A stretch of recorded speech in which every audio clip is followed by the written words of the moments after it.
Real quick, 5 things I love and 5 things that bother me about Splatoon. Keep in mind, these may just be the littlest of things to the biggest of things and may not be reflected when I get the review done. Mostly just seeing if anyone agrees, and it's all for fun. 5. First off, gotta talk about the music. The main theme is just stuck in my head and I can't stop bopping to it. You'll hear it at the end of the video if you haven't heard it yet, and there are some tracks that remind me of other things, in a good way. This track reminds me of Ape Escape, and I love any soundtrack that reminds me of Ape Escape. And the load screen reminds me of the guy down the street practicing his drums. And this.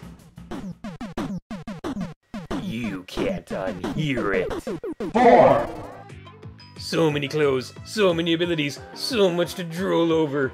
Your clothes make the squid and you've got to choose wisely. Keep trying out new equipment to see what works well for you, and if not for you, then your team. After all, if you get ambushed, then it's nice to let your teammates know.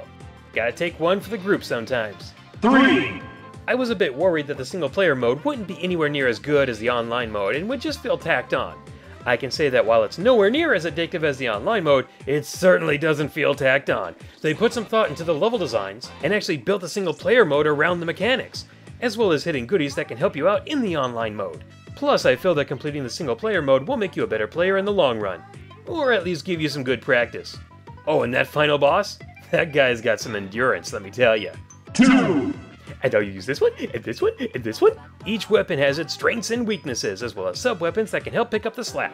I was in a match where I was next to a roller on my team who was about to go up against 2 Splatter Juniors, and I ran up to him going, "No, you'll get killed out there! Take my shield!" That just felt like a magical moment. I really wish I recorded it. I really wish I could save replays. 1.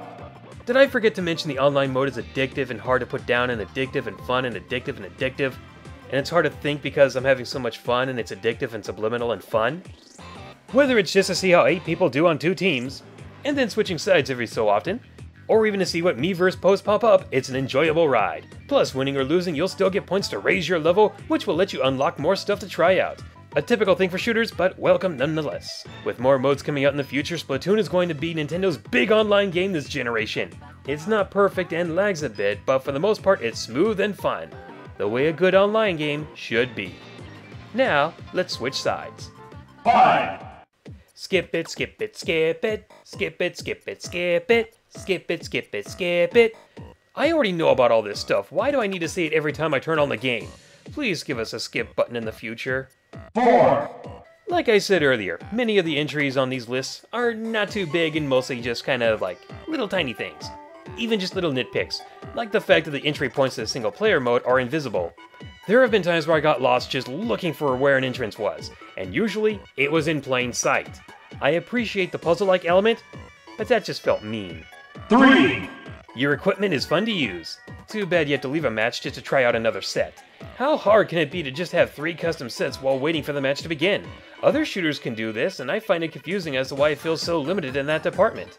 It may not seem like much, and it's not a huge deal, but it is something I would like them to do in an update. 2. This entry is going to be like beating a dead horse.